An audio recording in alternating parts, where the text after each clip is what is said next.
Mobile magistrate ఉద్యోగాన్ని పెట్టి అతన్ని వాడుతున్నారా, మీరు వాడతలేదా అంటున్నా. ఎంతమంది వాళ్ళ డీటెయిల్ గా ప్రమోషన్ పొందున్నారు జగన్మోహన్ రెడ్డి గారి నిర్ణయం వల్ల, ఈ సర్వే చేయటం వల్ల. వీళ్ళందరూ మీ వ్యవస్థలో ఇవాళ ఎంతమంది డిప్యూటీ తహసీల్దారులు అయ్యారు జగన్ గారి నిర్ణయం వల్ల కాదా? ఆ నిర్ణయం వల్ల ఆర్ఎస్డిటీలు ఎప్పుడైతే ఎమర్జ్ అయినాయో, వేకెన్సీలు ఎరైజ్ అయ్యి సీనియర్ అసిస్టెంట్లు అందరూ కూడా డీటీలు అయ్యారు. డీటీలు అయిన వాళ్ళు సీనియారిటీని బట్టి ఎంతమంది తహసీల్దారులు అయి ఉంటారు ఈ పాటికి. ఆర్ఎస్డిటీ వ్యవస్థనే మీరు వాడుతున్నారా, వాడతలేదా? లేదు మ్యుటేషన్ ప్రాబ్లమ్స్ ఉంటే, అంటే పొలం మీద ఒకడున్నాడు కానీ అడంగల్లో కనుక వేరే పేరు ఉంటే కనుక దాంట్లో రైజ్ చేస్తాడు సర్వేర్ లాగిన్ లో మ్యుటేషన్ ఇష్యూ ఉంది చూసుకోమని. వెంటనే విఆర్ఓ మళ్ళీ గ్రౌండ్ లో రైతులతోనూ అందరితో మాట్లాడుకుని ఒకవేళ పొలం చేయి మారితే రికార్డులో మ్యుటేషన్ అవ్వలేదా ఏంటో చూసుకుని అతను మ్యుటేషన్ చేసి అతను మళ్ళీ లాగిన్ నుంచి ఎంఆర్ఓకు పంపిస్తాడు రికమెండ్ చేసి. ఎంఆర్ఓ దాన్ని అప్రూవ్ చేసి ఆర్డీఓ లాగిన్ నుంచి జాయింట్ కలెక్టర్ లాగిన్ తర్వాత మీకు ఈ మొత్తం అంతా కూడా సర్వే కంప్లీట్ అయినట్టుగా ఇంతమంది ఆఫీసర్లు చెక్ చేసి అందరూ అప్రూవ్ చేసిన తర్వాత పాస్ పుస్తకం ప్రింట్ అయ్యి వస్తుంది. స్టాండర్డ్ ఆపరేషనల్ ప్రొసీజర్స్ ఎస్ఓపి అంటారు.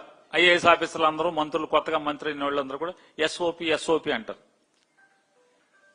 జగన్మోహన్ రెడ్డి గారు పెట్టిన ఎస్ఓపి కాకుండా మీరు ఇవాళ చేస్తున్న సర్వేలో ఏమైనా ఎస్ఓపి మార్చారా? అదే ఎస్ఓపి కదా, సేమ్ ప్రొసీజర్ కదా, ఏం మార్చారు? ఏమన్నా ఉంటే కావాలని జగన్ గారిని కాపీ కొడతారని దాంట్లో ఫస్ట్ లో ఉన్నది మూడోది ఉన్నదాన్ని 27 ఈ తప్పితే ఏముంది? ఆ స్టాండర్డ్ ఆపరేషన్స్ లో కింద మీద పెడుతుంది తప్పితే 9 నోటీస్ ఇవ్వటం ఏమైనా ఆపారా మీరు? లేకపోతే మా ప్రొసీజర్ ఏమన్నా డివేట్ చేసి మీరేమన్నా కొత్తగా చేస్తున్నారా? ఏం చేయట్లేదు కదా. మీరు చెప్పారు ఇన్నాకడ రైతుల అంగీకారం లేకుండా మీరు అన్ని చేసేస్తున్నారు. ఛాలెంజ్ చేస్తా, ఈ సర్వే జగన్మోహన్ రెడ్డి గారు చేసిన సర్వే, మీరేదైతే జగన్ గారిని కాపీ కొట్టి మీరు చేస్తున్నారో సర్వే, ఈ సర్వేలు ఎక్కడైనా సరే మీరు రుజువు చేయండి అంటున్నా. మీరు మినిస్టర్ గారు కదా. రైతు అంగీకారం లేకుండా, రైతుకు చెప్పకుండా, రైతుకి 9 నోటీస్ ఇవ్వకుండా ఎక్కడన్నా ఫైనల్ చేశారా సర్వేని? చెప్పండి ఎక్కడన్నా. ఒక ల్యాండ్ కి 8 జియో కోఆర్డినేట్స్ ని ఫిక్స్ చేసి దాన్ని కొలిచిన దాన్ని గజిట్ చేస్తే అది అప్రూవల్, ఇంకా అది ఎవరో మార్చడానికి లేదు. ఇది చేశారు. మీరేమన్నా తేడా చేస్తున్నారా? మీరేమన్నా కొత్త సిస్టమ్ కనుక్కున్నారా? పోనీ మీరేమన్నా బేస్ స్టేషన్ ఏమన్నా మార్చారా? కోర్స్ అంటారు కదా, course network, CORS, continuously operating reference stations, course stations ఏమైనా మార్చారా? కొత్త ఏమైనా పెట్టారా? పీకేశారా? జగన్ గారు పెట్టిన చిత్ వేస్ట్ అని చెప్పి మొత్తం ఆ కోర్స్ బేస్ స్టేషన్ కూల్చేసి తునాతునకలు చేసి తుంపులు చేసి కొత్త ఏమైనా పెట్టారా? మీరు పెట్టలేదు కదా. అయ్యే కదా ప్రెజెంట్ సర్వే సిస్టమ్ మీరు చేసేదంతా కూడా ఇదే. భవిష్యత్తులో 3rd ఫేజ్ చేసినా 4th ఫేజ్ చేసినా ఇదే సిస్టమ్ కదా. భవిష్యత్తులో సరిహద్దు సమస్యలు రావు కదా.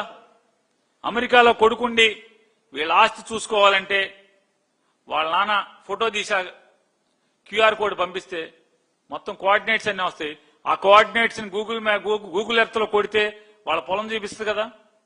పొలంలో పంట ఉందా, 3 నెలలకి అప్డేట్ అవుతా ఉంటుంది కదా.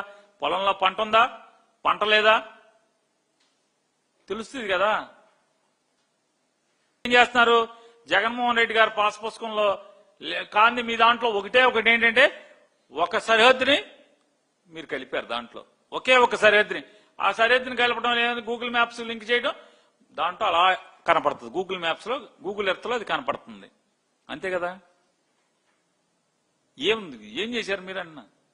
జనం కొట్టుకున్నా మేము పెట్టినప్పుడేమో ఆ కోఆర్డినేట్స్ గూగుల్ ఎర్త్ లో కొడితే కనపడుతుంది. నువ్వేమో ఆ QR కొడితే ఓ లింక్ ఇచ్చి ఆ సరిహద్దుల్లో ఒక గట్టు అంటే ఒక సరిహద్దుకి వెళ్ళి నీకు బొమ్మ కనపడుతుంది. అంతకుమించి నువ్వు చేసింది ఏంటని అడుగుతున్నా. మినిస్టర్ గారు చెప్పండి, ఏం చేశారు? జగన్మోహన్ రెడ్డి గారు పెట్టిన ఈ సర్వే సిస్టమ్ వచ్చిన తర్వాత చార్మినార్ తెచ్చుకో, లేకపోతే మన దాని పేరు ఏంటండి ఎగ్జిబిషన్ గ్రౌండ్స్ తెచ్చుకో, బెజవాళ్ళ ఎగ్జిబిషన్ గ్రౌండ్స్ తెచ్చుకో, లేకపోతే స్టేడియం ఇందిరాగాంధీ స్టేడియం తెచ్చుకో, బస్ స్టాండ్ తెచ్చుకో, రిజిస్ట్రేషన్ చేస్తా అనమని ఎవడన్నా చేయమను, రిజిస్టర్ ఆఫీసులో ఎవడన్నా చేయమను. ఎందుకు చేయలేరు? జగన్ సర్వే సిస్టమ్ వల్ల చేయలేరు, చేయటం కుదరదు. డబల్ రిజిస్ట్రేషన్ చచ్చిపోయింది.